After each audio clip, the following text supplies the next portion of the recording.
Seguimos en el capítulo 2, así que bueno, ánimo. Hoy vamos a leer el capítulo 2, versículos 15 al 17. Y quiero advertiros que son algunos de los versículos más importantes de esta epístola y al mismo tiempo algunos de los más difíciles de entender. Así que voy a tener que hacer un trabajo de explicación algo más detallado de lo habitual, asunto de palabras y cosas así, pero pido a la iglesia que esté atenta, porque el Señor nos va a ministrar. Así que pon de tu parte, intenta estar pendiente, atento, apaga el móvil y pídele al Señor que me dé gracia también para poner su palabra. Dice así el versículo, a partir del versículo 15, dice el apóstol Juan, la Escritura dice: no améis al mundo ni las cosas que están en el mundo. Si alguno ama al mundo, el amor del Padre no está en él. Porque todo lo que hay en el mundo, los deseos de la carne, los deseos de los ojos y la vanagloria de la vida, no provienen del Padre, sino del mundo. Y ahora mira lo que dice aquí. Y el mundo pasa y sus deseos, pero el que hace la voluntad de Dios permanece para siempre. Señor, queremos alabarte y agradecerte por poder compartir juntos tu palabra en esta mañana. Gracias, Señor, por tu misericordia, por la vida, Señor, por tu Espíritu en nosotros, Padre. Gracias por esta pequeña iglesia en Granada, Señor. Dios mío, por el amor, por la veracidad, Señor, de tu obra en nuestras vidas, Padre. Por la vida real que fluye en tu pueblo, Señor. Y de manera muy especial, gracias por el regalo de tus palabras, Señor, por poder meditar en ella, poder acercarnos a ella. Dios mío, me acuerdo cuando tú mismo, Jesús, le dijiste a tus discípulos si ellos también querían irse, como te había dejado la multitud. Y me acuerdo las palabras del apóstol Pedro, cuando él dijo: ¿a quién iremos, Señor? Si solo tú tienes palabras de vida eterna. Amén. Lo mismo queremos decir en esta mañana: ¿a quién iremos, Señor? Si solo tú tienes palabras de vida eterna. Señor, queremos aprender esa palabra en esta mañana, que ella venga como vida a nuestros corazones, Padre. Te lo pedimos en el nombre de Jesús. Amén. El apóstol Juan, él empieza en el versículo 15 con un imperativo que dice: no améis al mundo ni las cosas que están en el mundo. Y después hace una exposición para dejar claro que en efecto el creyente es alguien que no ama al mundo, antes el amor del Padre está en él. Entonces se nos presenta un antagonismo radical entre dos amores: el amor del mundo y el amor del Padre. Juan nos está diciendo: es imposible que estos dos aires habiten en la misma habitación. Si uno penetra, el otro tiene que salir. No puede en un corazón habitar el amor al Padre y el amor al mundo. Son incompatibles. No améis al mundo ni las cosas que están en el mundo. Si alguno ama el mundo, de cierto, el amor del Padre no está en él. Pero debemos de hacer un esfuerzo para intentar explicar y entender a qué se refiere Juan cuando él utiliza esta palabra mundo. A final de cuentas somos creyentes, por lo menos la mayoría de los que estamos aquí queremos obedecer a lo que Juan dice. Y tenemos que entender de manera clara, bueno, pues, ¿qué nos quiere decir Juan cuando nos dice no améis al mundo? Y quiero argumentar que se han cometido muchos errores a la hora de interpretar este texto en la historia de la iglesia, y eso ha derivado en varios problemas en la historia del cristianismo. Por eso tenemos que hacer un esfuerzo para poder entender lo mejor que podamos a qué se refiere Juan cuando él nos habla del mundo en este versículo, que es el mundo que no debemos de amar. Y voy a empezar con dos negativas para después explicar lo que Juan en efecto quiere decir con la palabra mundo, el término mundo en este versículo. En primer lugar, lo que no es, dos cosas que no son. La primera, Juan no se refiere al conjunto de la humanidad. Vamos, a los hombres y mujeres que pisan esta tierra. ¿Vale? Cuando Juan dice no améis al mundo, él no está diciendo no améis a los hombres, a la gente que vive en el mundo. En efecto, el mismo apóstol Juan en el Evangelio, seguramente en el versículo más conocido de toda la Biblia, nos dice: porque de tal manera amó Dios al mundo. Cosmos, la misma palabra. De tal manera amó Dios al mundo, a grado de enviar a su Hijo unigénito para morir por el mundo. de modo que todo aquel que en él cree no se pierda, mas tenga en efecto vida eterna. Hay mundo quiere decir la humanidad, el conjunto de los hombres que pisan esta tierra. Y por cierto, cuando dice no améis al mundo, no quiere decir no ames a los hombres, no ames a tu vecino, o yo qué sé, o al incrédulo, no. En efecto, el creyente debe de amar al mundo en ese sentido, debe de amar a todos los hombres. Estábamos hablando con Vanessa en casa, y ella me decía esta semana, no me decía, cuando se nos llama a amar, ¿debemos de amar solo a los creyentes o debemos de amar a toda la gente? Pues nada, el imperativo bíblico de amar se extiende inclusive a nuestros enemigos, porque Jesús dice, amad a vuestros enemigos. Amén. De manera que, por favor, nadie salga de este lugar sin amar a su vecino, porque Juan dice, no améis al mundo. No, debes de amar al mundo a grado de servirles y de presentarles el Evangelio. Amén. Como lo hace Dios en Juan 3:16. A ese grado debes de amar a todos los hombres, a todos los hombres. Segundo lugar, y esto yo creo que es aún más importante, Juan no se está refiriendo por mundo en este versículo a la creación como tal, a la creación, al mundo creado por Dios. Muchos consideran que aquí Juan hace referencia a la creación material, con toda su belleza, actividades y deleites. Tanto es así que en la historia del cristianismo muchos tienen el concepto de que el ideal de la verdadera virtud cristiana es privarse de todo deleite que uno pueda tener de la comida, o de la sexualidad, o del entretenimiento, o de cualquier cosa por el estilo. Y además, que el hombre verdaderamente virtuoso es aquel que se despega de todo tipo de institución humana, ya sea económica, ya sea social, ya sea política, ya sea científica. El santo, para gran parte de la historia del cristianismo, ha sido el monástico, ¿verdad? Aquel hombre que se ha salido del mundo, según se entendería si fuese la creación, para meterse en una montaña y ahí vivir una vida contemplativa mirando al cielo.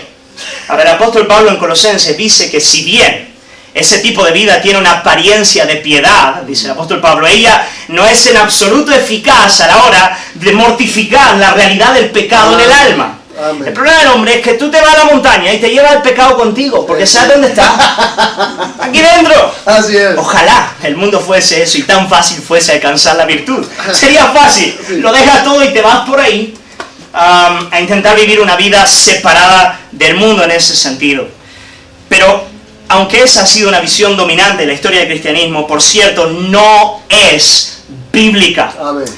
Y esto lo tengo que enfatizar mucho, porque aún en el día de hoy, en medio de nuestra sociedad que es libertina, si tú le preguntas a la gente cuál es tu concepto de virtud, te van a decir el monástico. El hombre virtuoso es aquel que hace un voto de pobreza, aquel que abandona los placeres del matrimonio y se va a la conchinchina para predicar a Cristo. Ese es el hombre virtuoso.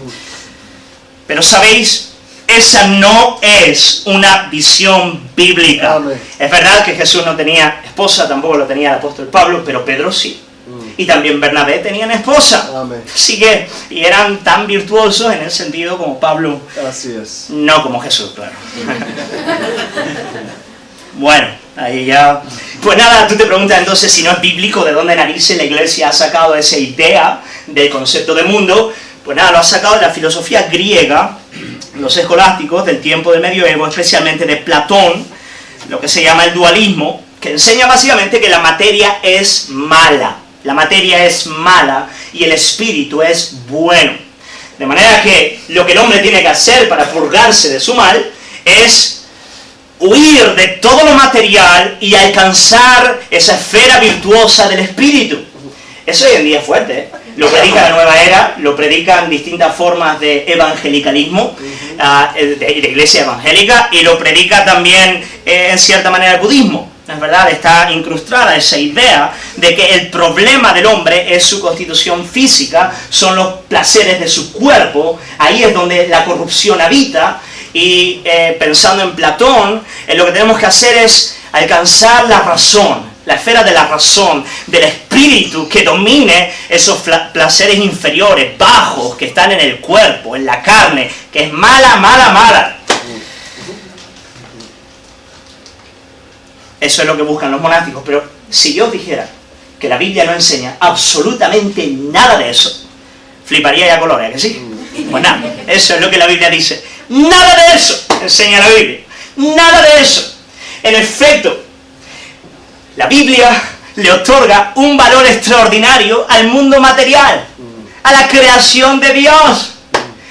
Como ninguna otra filosofía o religión en el mundo, la Biblia le otorga un valor precioso a la vida humana, material, a las instituciones humanas, como la familia, la sociedad, la política, la ciencia.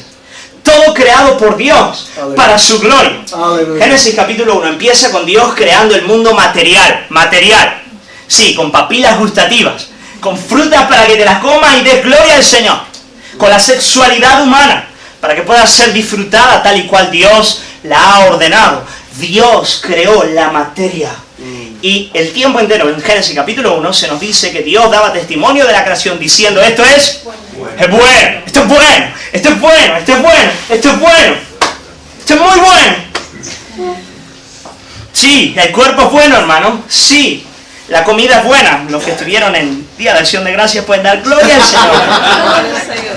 En efecto, predicando en Listra en su primer viaje misionero, el apóstol Pablo le dijo a la gente que estaba delante de él que era Dios el que nos envía la lluvia y tiempos fructíferos y el que llena de sustento y alegría nuestros corazones. El ateo más empedernido, que blasfema el nombre de Dios todos los días, cuando tiene un hijito y está contento, eso es una gracia de Dios sobre su vida. Cuando come un buen filete de ternera y está feliz, eso es la gracia de Dios sobre su vida. Dios nos da lluvia, sustento y alegría, capacidad de deleitarnos en esas cosas. Eso es todo gracia de Dios. Amén. Y cuando Dios la priva, no la tienes más. Eso sí, aunque lo tengas todo. En 1 Timoteo 6:17, este es un texto bien interesante. El apóstol Pablo está haciendo una advertencia importante a los ricos de este mundo, a ti y a mí, porque nosotros somos los ricos de este mundo. Sí, somos ricos en este mundo. Y Pablo les dice a los ricos lo siguiente: a los ricos de este siglo manda, dice Pablo a Timoteo, manda que no sean altivos. El rico, la tendencia del que tiene mucho es ser orgulloso. No sean altivos, ni pongan la esperanza en las riquezas. No confíen en las riquezas. Porque, dice Pablo, las cuales son inciertas, hoy están, mañana ya no están, sino que confíen en el Dios vivo, en el Dios vivo. Pero mira lo que dice ahora, qué bonito.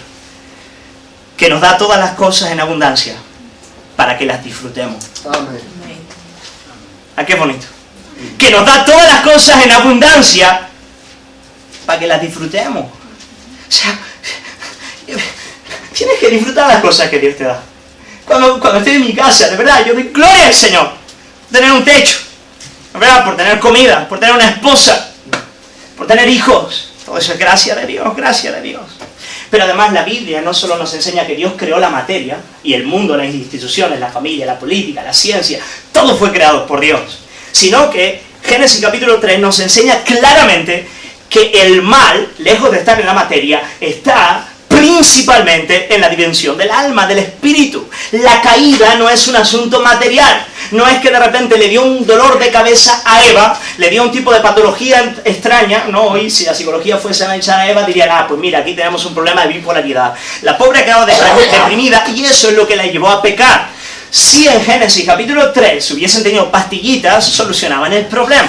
El asunto es constitutivo, es un problema del cuerpo. Pero la Biblia nos enseña que el pecado ojalá estuviese en el cuerpo. Ojalá. No. El problema del pecado, ¿dónde está? En el alma, en el corazón. Claro que la materia es afectada. El cuerpo es afectado. Toda la creación es afectada. Pero el problema del hombre no es constitutivo. Es un problema moral que reside en el alma. Ahí está el problema. La materia no es problema.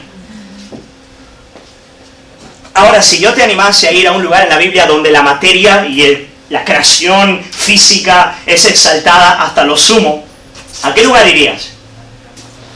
¿Alguien lo ha dicho? ¿Quién? La encarnación. Dios se hizo hombre sin pecado porque el cuerpo no es pecaminoso en sí mismo, constitutivamente, por ser inferior o por ser lo que sea, no. Porque el Hijo de Dios caminó con un cuerpo humano entre los hombres. Algo que para la gente es inverosímil, porque cómo se iba a vestir de este cuerpo, pues lo hizo. Nuestro Dios es poderoso. Amén. Y no solamente caminó con un cuerpo humano, sino que al resucitar físicamente entre los muertos, ¿qué le pidió a comer a los discípulos? Le pidió pescado. Él tenía un cuerpo. Ellos pensaban que era un fantasma y Jesús les dice, no, hay pescado y miel para que pueda comer. Tengo un cuerpo. Cuando Jesús redime, Él redime todo. Amén. Él lo redime todo, incluyendo el cuerpo. Y eso es algo fenomenal.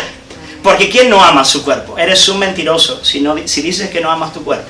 Si hay algunos que dicen, yo lo desprecio. Si lo desprecias porque no te gusta. Si te gustase, no lo despreciarías. Sí, aún el desprecio al cuerpo es un síntoma de amar al cuerpo, a veces demasiado. El Señor nos promete cuerpos resucitados. Y yo estoy seguro que en el cielo mediré por lo menos 1,80 m. Lo sé. El Señor lo va a hacer. Es broma. No, seguramente mira lo mismo. Yo cuando era niño y pensaba en el cielo siempre me venía la imagen del espíritu tocando arpas, ¿no? En las nubes, ¿no? Un ser espiritual tocando arpita en las nubes, y la verdad es que me parecía un lugar patético. Decía, ay Señor, espero que el cielo no sea así porque va a ser extremadamente aburrido el Señor. Pero cuando aprendí que Jesús resucitó físicamente de entre los muertos y podía comer, entonces me di cuenta que la redención cristiana es la esperanza de un lugar, de un cielo, de una nueva tierra, donde van a haber montañas, los pajarillos van a cantar y voy a poder comer. Comer. Bendito sea el nombre del Señor. Sí. Dime tú, ¿qué filosofía o religión del mundo tiene una esperanza tan alta para la creación, la materia? El mundo tal y cual Dios lo ha creado, ninguna. Así que no, el mundo no es eso, no es de eso que Juan nos está hablando. En efecto, fijaos cómo Pablo, y quiero ir a un texto más, aunque me demore, ¿cuánto llevo? ¿Cuánto tiempo llevo? 10 minutos, sí. Sí, no es por eso, sé que ahora voy bien, el problema es dentro de una hora, no. Mira, esto es la idea del monasticismo es tan radicalmente contraria a las Escrituras, y ha sido el fruto de la filosofía griega y de la ignorancia de la Biblia, que el propio apóstol Pablo nos da un texto en el cual condena la idea del monasticismo de manera clara y radical. Y yo quiero que lo veáis conmigo, para que eso se nos meta dentro. 1 Timoteo 4, versículos 1 al 5. Solamente lo vamos a leer, pero ahí Pablo condena la idea monástica y condena la idea de hacer de ese estilo de vida algo más virtuoso, ¿es verdad? Algo más virtuoso. Mira lo que dice el apóstol Pablo en 1 Timoteo 4:1, dice, pero el Espíritu dice claramente que en los postreros tiempos algunos apostatarán de la fe, se apartarán de la doctrina, de la palabra, escuchando a espíritus engañadores y doctrinas de demonios, por la hipocresía de mentirosos, que teniendo cauterizada la conciencia, mira lo que van a hacer. Prohibirán casarse. Prohibirán casarse. Lo van a institucionalizar. Prohibirán casarse y mandarán a abstenerse de alimentos que Dios creó, para que con acción de gracias participasen de ellos los creyentes y los que han conocido la verdad. Y mira, estas palabras son radicales, porque todo lo que Dios creó es bueno y nada de desecharse si se toma con acción de gracias, porque por la palabra de Dios y por la oración es santificado. Por lo tanto, por la gracia del Señor, cuando Lutero se levanta y redescubre la Escritura, él dice, no, esta idea de clero y se me dio la palabra, el clero y los laicos, esta división es errónea, no es bíblica, no es más virtuoso ser un pastor o un ministro que un trabajador en el campo, no, ambos pueden dar gloria a Dios de la misma manera. No hay esa división, no, todo es virtuoso si se hace para la gloria de Dios. No es más virtuosa la vida de castidad que el matrimonio, no, cada uno tiene su llamado y debe vivir como Dios le ha ordenado para su gloria. Cuando Juan nos dice no améis al mundo, no está hablando de la creación, no está hablando del mundo material, no está hablando de las instituciones humanas como tal, porque todo eso fue creado por Dios para su gloria y es en sí mismo bueno. Pero llegado a este punto, tenemos que decir, vale, pero ¿qué nos dice Juan entonces? ¿De qué está hablando Juan cuando él nos dice no améis al mundo? querida iglesia, voy a hacer lo mejor que pueda. Y quiero pediros que vengáis conmigo. ¿A qué en efecto se está refiriendo Juan cuando utiliza el término mundo en este lugar? Juan está hablando de un sistema de valores y pensamientos, una idea de la vida, un concepto de la realidad que define este mundo como siendo todo lo que hay, todo lo que hay, todo lo que hay, como una realidad última. No hay nada más que este mundo. Esto es todo lo que existe. Es un fin en sí mismo esta realidad. No hay nada más allá. El mundo es lo que hay y punto. Tal vez la mejor manera de entenderlo es con aquella famosa canción de John Lennon, Imagine, ¿no es verdad? Imagina que no hay paraíso, sin infierno bajo nosotros, encima de nosotros, solo el cielo. La mundanalidad es hacer del mundo todo lo que existe, es desconectar la creación de su creador, como dice Calvino, y vivir pura y exclusivamente para la realidad de este mundo. Eso es mundanalidad. Mundanalidad es amar al mundo, la vida secular, la vida sin Dios. Es vivir la vida secular, como se dice hoy. Vivir para las cosas de este mundo. Vivir exclusivamente, sin acción de gracia, sin Dios. Vivir para el sexo, vivir para la comida, vivir para el confort, vivir para el dinero, vivir para la familia, vivir para la política o para el trabajo. Sin Dios. Eso es mundanalidad, eso es mundo. De eso nos está hablando Juan. De eso nos está hablando Juan en este lugar. Nadie a quien agradecer, nadie a quien glorificar, nadie a quien apuntar, nadie que vaya más allá del acto sexual en sí, o del acto de disfrutar de la comida o de trabajar y punto. Es vivir como vive la gran mayoría de los hombres y mujeres de nuestro tiempo. Es vivir como vive el hombre allá afuera, el tiempo entero, continuamente. Es vivir sin Dios. Es vivir haciendo de esta realidad la realidad última de tu vida, donde tú buscas valor, significado, propósito y alegría. Todo tu mundo es lo que hay. Punto. Después de la tumba, se acabó. Yo vivo para esto porque no hay nada más. Bueno, cuando es así, tú estás amando al mundo. Tú estás desobedeciendo lo que Juan nos enseña en estos versículos. Y mira qué interesante, en el versículo 16, Juan nos va a dar tres categorías para entender lo que vamos a llamar la mundanalidad, ¿vale? Mundanalidad es hacer del mundo un fin en sí mismo. Lo último, todo lo que hay. Mundanalidad. El mundo es lo que hay, ¿vale? Juan nos va a dar tres categorías para entender un poquito más ese concepto y quiero ir avanzando en cada una de ellas para que podamos entenderlo. Juan nos va a hablar en primer lugar de los deseos de la carne, versículo 16, deseos de la carne. En segundo lugar, él nos va a hablar de los deseos de los ojos. Y en tercer lugar, él nos va a hablar de la vanagloria de la vida. El hombre mundano es un hombre, es una persona que vive a partir de estas tres categorías. Vive en los deseos de la carne, vive en la vanagloria de los ojos y vive en los deseos de los ojos, y vive en la vanagloria de la vida. En cada uno de ellos yo veo tres categorías diferentes. La primera, el hombre mundano es el hombre que vive un estilo de vida mundano. Primera es esa, ¿vale? Los que tomáis nota, un estilo de vida mundano.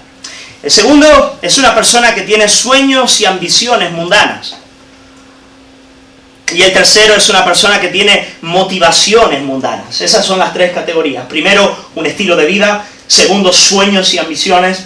En tercer lugar, motivaciones, todas establecidas en el aquí y en el ahora, en lo que hay debajo del sol, como dice Eclesiastés, en este mundo. Vamos en cada una de ellas y vamos a intentar entender la mundanalidad y ver si hay de eso en nuestros corazones. Si hay.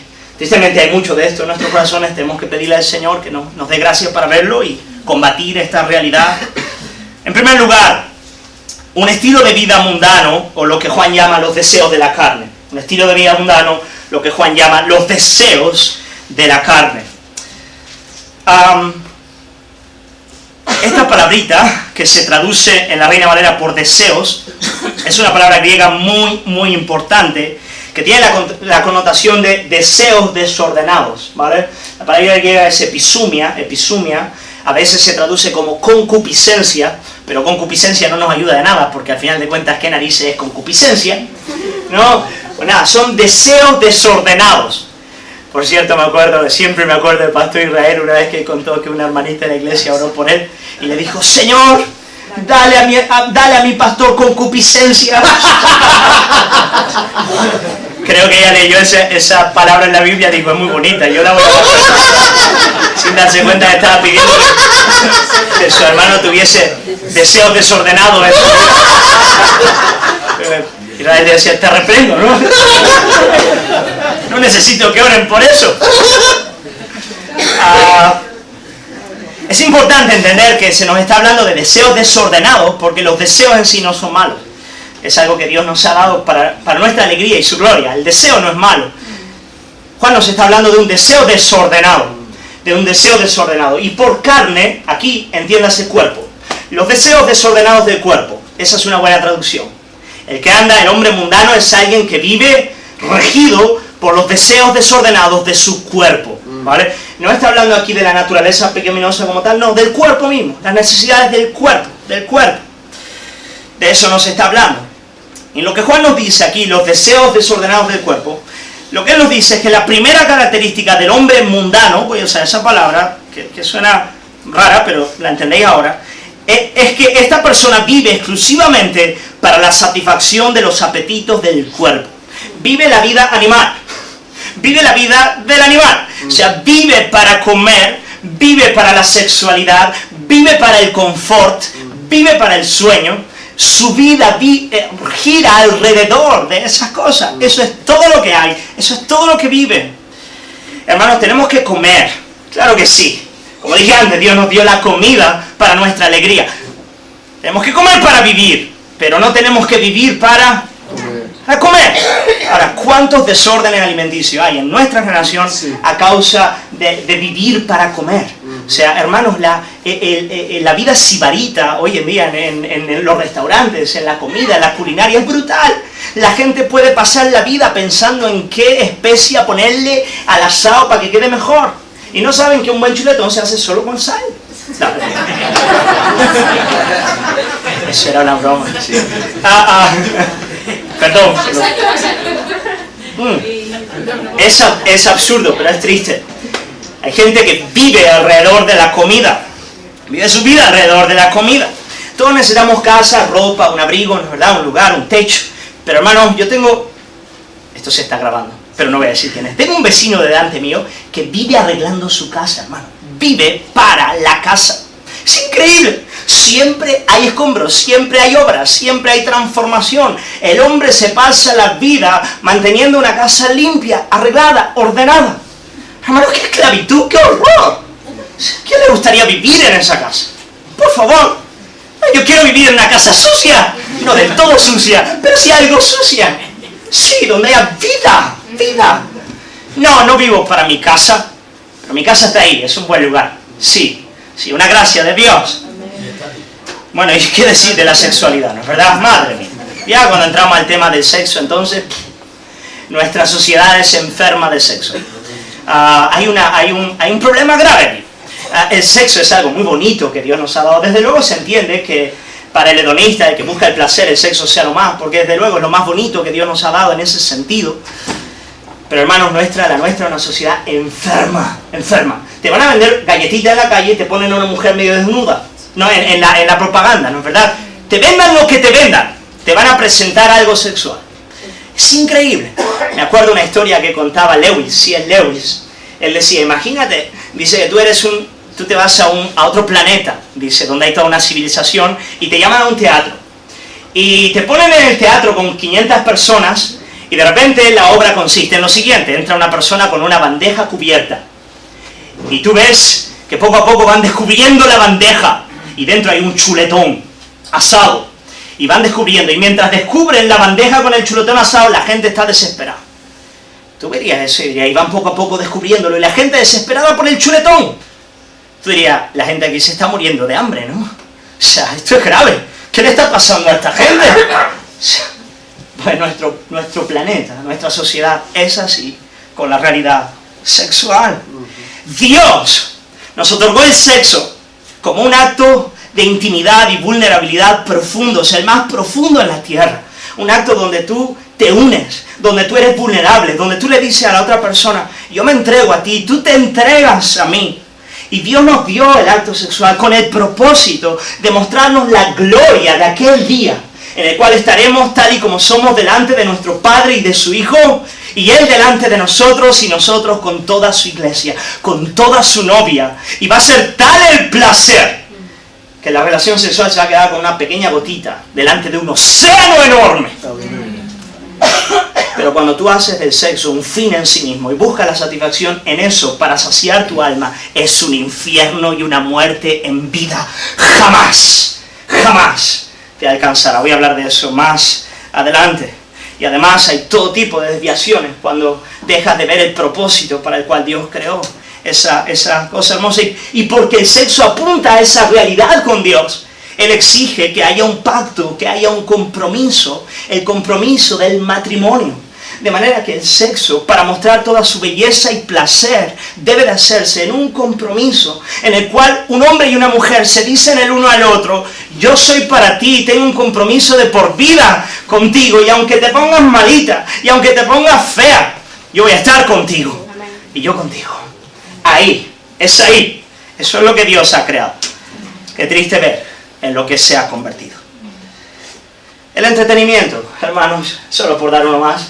Hoy, del entretenimiento ni te digo. O sea, el hombre de hoy vive para el fin de semana. Trabaja para que llegue el viernes por la tarde y poder divertirse. Se gastan millones de euros al año en todo tipo de entretenimiento. Cines, teatro, deporte. ¡Fua! El hombre vive para jugar. Cuando en efecto Dios nos da el jugar. Pero no para que vivamos por eso, sino para que podamos hacerlo con alegría, sin depender de esa realidad. Pues nada, amar al mundo es en primer lugar vivir para la satisfacción de las necesidades del cuerpo. Ese es el estilo de vida mundano. La gran mayoría de la gente hoy vive así, y gran parte de la iglesia de Cristo también tiene un estilo de vida que muy difícilmente se puede diferenciar de esta realidad. Cuando hablamos del hombre mundano, no estamos hablando del libertino solamente, del que se va a la vida loca. No. El hombre mundano es el buen padre de familia que vive para el trabajo. Ese es un mundano. El buen padre de familia que vive para ganar dinero. Y es el más responsable, pero es mundano. Porque vive para las cosas de este mundo. Porque tiene a este mundo como lo único que existe, lo único que hay. Vive para el confort, para el estatus social, para el trabajo, para ganar dinero, etc. Eso es, vivir para la episumia, los deseos desordenados del cuerpo. Segundo lugar que dice, además de ese, el segundo son los deseos de los ojos, lo que hemos llamado los sueños del hombre mundano, las ambiciones. Los deseos de los ojos tienen que ver con aquello que quiero alcanzar, aquello que está delante de mí, aquello que anhela mi alma. Ahora, es interesante notar que el hombre mundano, él es un esclavo del deseo de los ojos, un esclavo de la episumia de sus ojos. Él nunca, jamás se encuentra satisfecho. Nunca. Mirad qué fuerte lo que se nos dice en el versículo 17. La primera mitad del versículo 17. Una de las frases más poderosas de toda la Biblia. El apóstol Juan nos dice, el mundo y sus deseos, el mundo pasa y sus deseos. El mundo pasa y sus deseos. Juan nos está diciendo, el estilo de vida mundano tiene sus días contados. Llegará el día en el cual toda la gloria de los hombres se va a ver como una bizna que no es nada y se la lleva el viento. Y el más ignorante y pequeño de los cristianos que vivió para la gloria del Señor será considerado como mucho más especial y lleno de gloria que el mayor de los reyes de esta tierra. Y el cristianito que abría y cerraba la puerta los domingos se verá como brillando con la gloria del sol, como ni Napoleón pudo brillar, ni lo pudo hacer Alejandro Magno, ni Julio César. Sí, el mundo y sus deseos pasan. Tú ves a Cristiano Ronaldo y dices, sombra que pasa, no me debe un segundo de gloria, nada. Hombre, Messi un poco más, pero hablaremos de eso. Tampoco, es broma, es una gran broma. Aquellos que viven para estas cosas serán desarraigados. Si un día La gloria de Dios volverá a llenar la tierra como las aguas cubren la mar. Ahora, esta característica de finitud, de caducidad y de insaciabilidad de la vida mundana ya se expresa en esta tierra, ya se expresa en la vida del hombre. No tiene que llegar más adelante, no. El hombre que tiene ojos para ver se da cuenta de que todo placer mundano tiene sus días contados. Amigo, tú eres joven hoy, mañana no lo serás. Hoy disfrutas de lo que mañana tus ojos no podrán ver, ni tu lengua gustar, ni tus oídos oír. ¿No ves lo vacío que es esa vida? ¡Oh! ¡Qué torpe es vivir así! Lo digo con respeto. Yo también soy inclinado a eso. Hay una insaciabilidad del alma que busca estas cosas. Siempre quieres más y más y más y más. Eres como aquellas 50 mujeres de la mitología griega que fueron condenadas eternamente a estar llenando un tonel que no tenía fondo. Eternamente por matar a sus maridos, tenían que llenar un tonel que no tenía fondo. Y por toda la eternidad estaban echando agua y agua y agua y agua y agua y agua y agua y nunca se llenaba. Esa es el alma del hombre mundano, del hombre que tiene un alma grande. También puedes cortar tus deseos, puedes ir al escepticismo, llegar a ser una persona que ya no quiere nada. Sí, es una manera de defenderte, pero aquel que desea, siente el tiempo entero esa insaciabilidad. Vives para el dinero y siempre tienes que alcanzar más y más. Vives para el sexo y siempre hay un sentimiento de vacío al final que te empuja a buscar mayores desórdenes por delante. Vives para el confort y la seguridad y el temor siempre está golpeando la puerta. Cuando vives para la influencia social, siempre vas a necesitar un me gusta más, un me gusta más, un me gusta más. El otro día vi un documental de un padre que no le gusta el Facebook y no es creyente, esta persona, pero no le gusta y quiere intentar que su hijo no le guste también. Entonces hizo todo un documental y él decía, es extraordinario ver la cantidad de jóvenes que si no plasman sus experiencias en el Facebook, sienten que no la han vivido, que no tiene significado, que no tiene valor. Todo aquello que no pueda exponerse al público no tiene valor en mi vida, no tiene significado. Hay un vacío desesperante en el alma mundana, hay un vacío desesperante. Además el cuerpo se va desgastando, vamos perdiendo la capacidad de disfrutar las cosas y yo ya voy quedando sordo de este oído. Este ya empezó, me da pitidos por la noche, ¿no? Y sí, a veces veo a mi esposa y digo, ostras tío, si Dios nos da vida, en algunos años vamos a estar los dos más arrugados, que una uva pasa, aquí una acostada al lado del otro. Oh, espero que hayan cosas más gloriosas por las que vivir que esta sola vida. Sí, Jean-Paul Sartre entendió esta realidad y llegó a la conclusión de que la vida es una pasión inútil. Si no hay nada más para vivir, esto es una pasión inútil. Pero siglos antes de Jean-Paul Sartre, ya el predicador de Eclesiastés había dicho, si tu concepto de la vida es todo lo que hay debajo del sol, no hay nada más arriba, todo debajo del sol, entonces tu conclusión es vanidad de vanidades. Todo es vanidad. No, el comunismo es una mentira patatera, el hedonismo una mentira patatera, porque al final del día el comunista y el hedonista están bajo tierra, siendo comidos por gusanos, como todos los demás. Al final somos todos iguales ahí abajo, ¿no es verdad? Sí. El deseo de los ojos, qué horror. Ay, la avaricia del corazón humano, la ambición insaciable del alma del hombre, que lo hace una bestia, un demonio. Pero el peor de todos es el tercero. Tercero, ¿cuánto tiempo llevo? Oh Señor, detén el sol un poco. El tercero.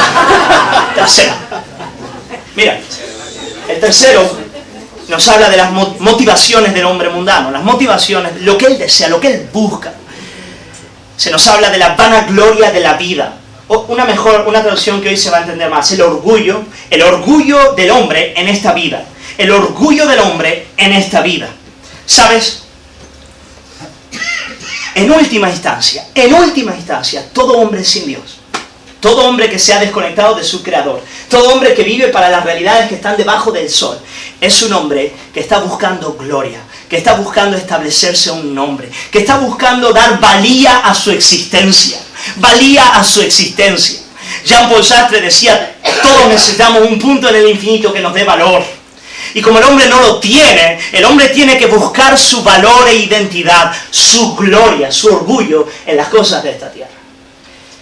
Y hay hombres que lo buscan en el trabajo y se definen en el trabajo para mostrarse a sí mismo y a su familia que tienen valor, que la vida vale, que vale la vida vivir, que vale la pena vivir un día más. Hay gente que lo hace en el cuerpo, aquellos que han sido dotados de algo más de belleza. En mi caso sería ridículo intentarlo, pero hay gente que sí. Pues intenta tener un cuerpo que de alguna manera le diga al mundo y a sí mismo que tienen valor, que vale la pena vivir, que soy alguien. Algunos lo hacen vía redes sociales, estatus social, dinero, riqueza, coche. Y si te falta todo eso, no sé, por lo menos conocer algo extravagante. Viajar por el mundo y decir que has estado en 50 países, no lo sé. El hombre puede buscar eso en tantas cosas. La gloria, la vanagloria de esta vida, el orgullo del hombre, que tiene una sed insaciable de gloria, porque se ha desconectado de su Creador y vive el tiempo entero buscando satisfacer esa sed en esta vida, en las cosas de esta vida. Y de ahí viene el que tengamos vidas cargadas de envidias. Queremos ser mejores que el otro, pero el otro siempre es mejor que yo. Siempre hay alguien mejor que tú, ¿no? ¡Qué fastidio! Dios, es muy divertido eso. Es cierto. Por la verdad lo pone a tu lado para que te lo muestre. ¡Ay, qué rabia! Siempre hay alguien.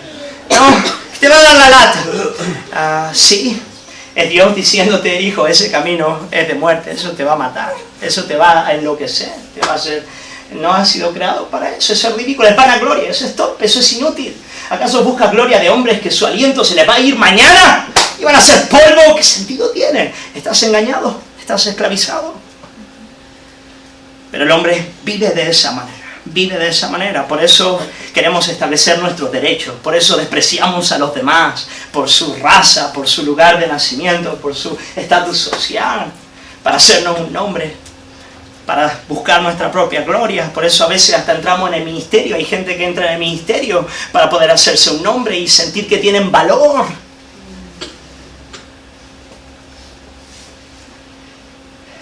Pero todo eso no sirve. La vida mundana es una vida desesperante. O desesperas o entras a las crueles cárceles del escepticismo, del cinismo, de la vida que desprecia ya todo, que dicen, nada sirve. Nada vale la pena. Ahora la pregunta en este punto es, pero ¿acaso Dios nos creó para eso? ¿Acaso Dios nos creó para la vida mundana? ¿Acaso no hay nada más? ¿Acaso somos condenados a vivir en la esclavitud de estas 50 mujeres que buscaban llenar un tonel sin fondo toda la vida? No. Me acuerdo, fui con Gaby a ver una obra de teatro de Freud y Lewis. Era una hipotética charla entre Freud y Lewis ¿cómo era? Sí. Lewis le dice a Freud, le dice, y yo estoy absolutamente seguro, le dice, de que si existen anhelos del alma que no pueden ser satisfechos en esta tierra, eso manifiesta que fuimos creados para otro mundo, para otra realidad, por eso están ahí. Y dice que, y entonces Freud le mira a Lewis, le dice, Lewis, con esa voz escéptica de hombre que se estaba muriendo, y le dice, Lewis, ve acostumbrándote a tener anhelos y deseos que jamás encontrarán cumplimiento. Tío, me aguanté para no levantarme en el teatro. Estuve a punto, pero no iba a romper. Iba a levantarme y decir, mentira, no vayas por ahí, no.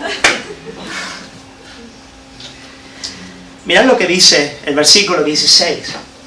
Mirad lo que dice el versículo 16. Dice, porque todo lo que hay en el mundo, la vida mundana, los deseos de la carne, los deseos de los ojos y la vanagloria de la vida, que dice, no provienen del Padre, sino del mundo. No, Dios no nos ha creado para eso.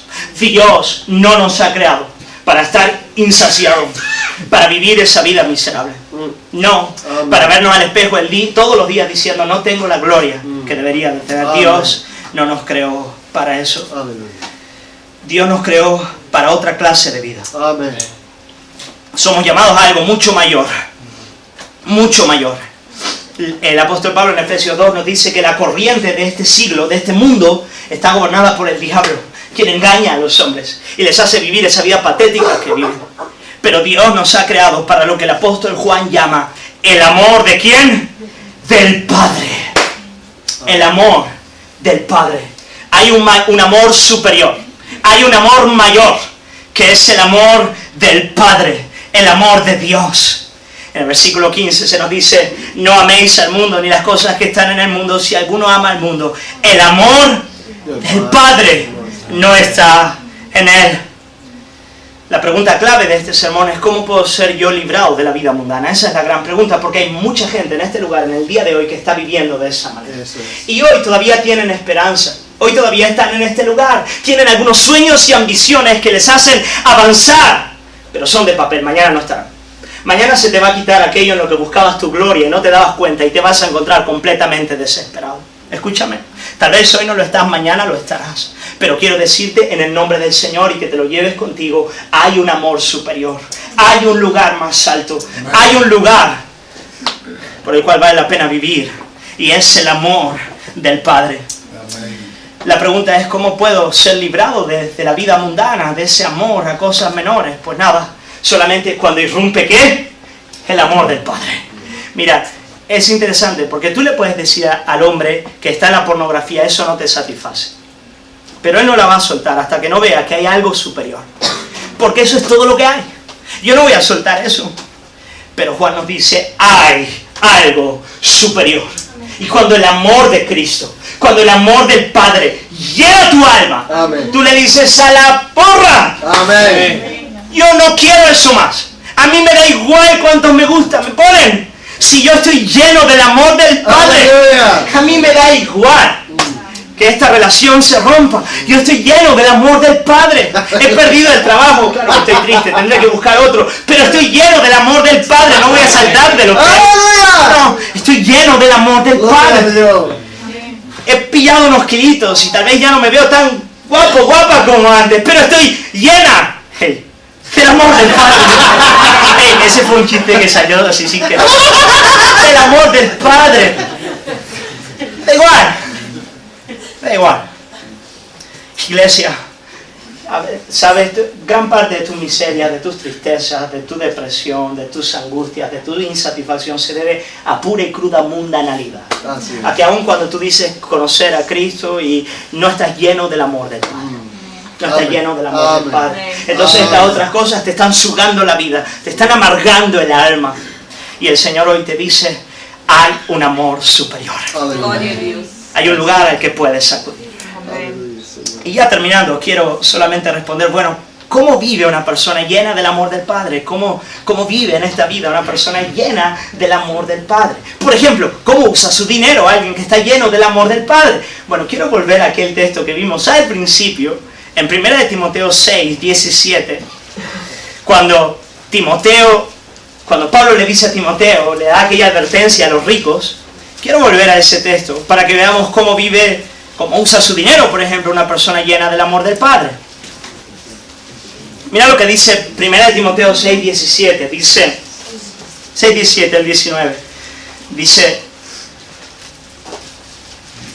a los ricos de este siglo, dice, manda que no sean altivos ni pongan la esperanza en las riquezas, las cuales son inciertas, sino en el Dios vivo, que nos da todas las cosas en abundancia para que las disfrutemos. Mira, le dice Pablo, mira, dile a los ricos, a ti y a mí, que no pongan su esperanza en las riquezas, porque hoy están, mañana no, sino que descansen por completo en el Dios vivo, y en efecto que recuerden que es Dios el que les da las riquezas. Amén. ¿Para qué?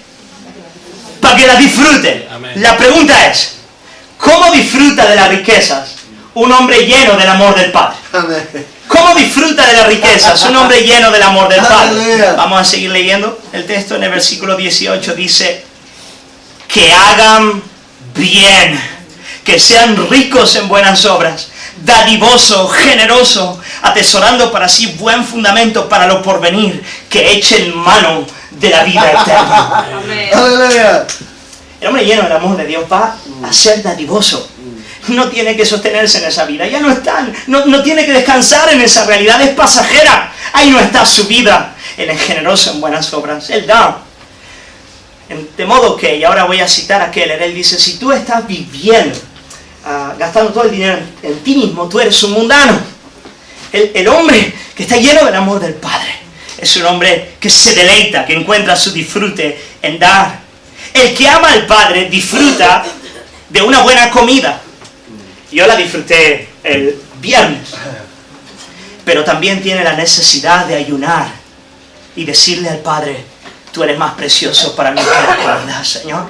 Y yo hoy estoy ayunando delante de ti porque tú eres más deseable para mí que todos los deleites que pueda encontrar en esta tierra. El hombre que está lleno del amor del Padre disfruta de la sexualidad dentro del seno del matrimonio. Pero si por la voluntad de Dios permanece soltero toda la vida, sin poder entonces disfrutar del sexo, no se va a sentir que ha perdido alguna cosa que le haga plena la vida. No, porque sabe que la plenitud todavía está por venir. Todavía va a llegar el momento. Todavía va a llegar el momento. Me acuerdo escuchando la canción de una joven que nació ciega y es creyente.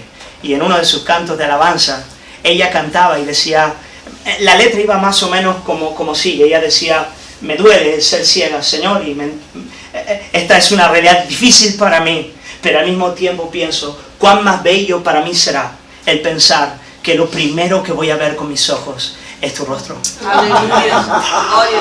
Es que no se ha perdido nada. No se ha perdido nada. Va a tener deleites que yo no voy a poder entender. Lo primero que ella va a ver es el rostro del Señor. El que vive lleno del amor del Padre puede trabajar, pero también va a descansar. No vive para el trabajo, descansa, trabaja, descansa. Puede recibir la crítica de la gente, porque no está buscando de la gente lo que la gente no puede dar. Puedo ser apreciado, pero al mismo tiempo puedo ser rechazado y seguir amando. Hermanos, el amor del Padre es maravilloso. El amor del Padre nos impulsa a la eternidad. El amor del Padre nos deja ver que esta vida realmente es efímera, pero eso no me lleva al escepticismo, no, me lleva a alzar mis ojos a una esperanza mucho mayor. El amor del Padre nos hace libres para amar y vivir con los ojos puestos en la eternidad. Mirad lo que dice, y con esto termino, Lucas 12:32. Palabras del Señor Jesús a su manada pequeña. El Señor dice en Lucas 12:32 al 34, dice, no temáis, manada pequeña, porque a vuestro Padre le ha placido daros el reino. No temáis, manada pequeña, porque a vuestro Padre le ha placido daros el reino. Vended lo que poseéis y dad limosna.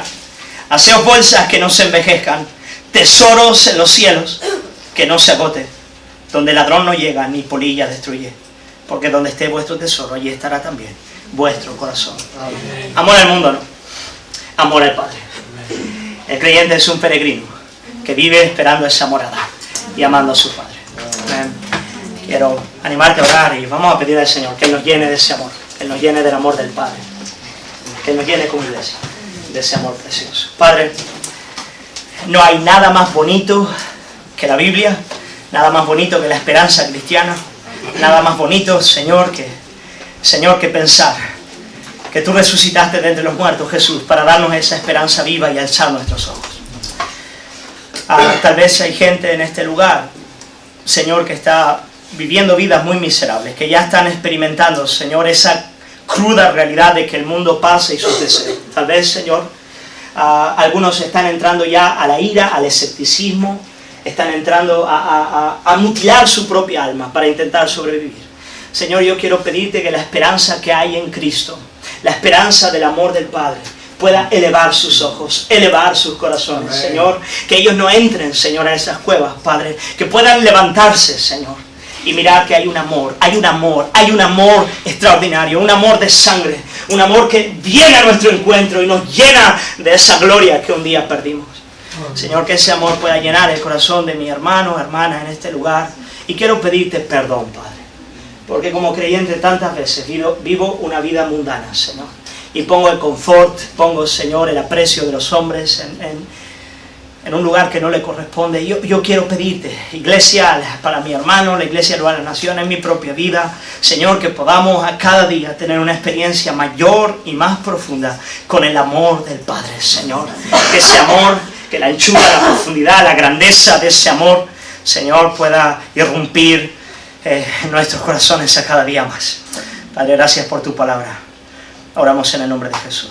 Amén. Amén, iglesia. Señor, bendiga.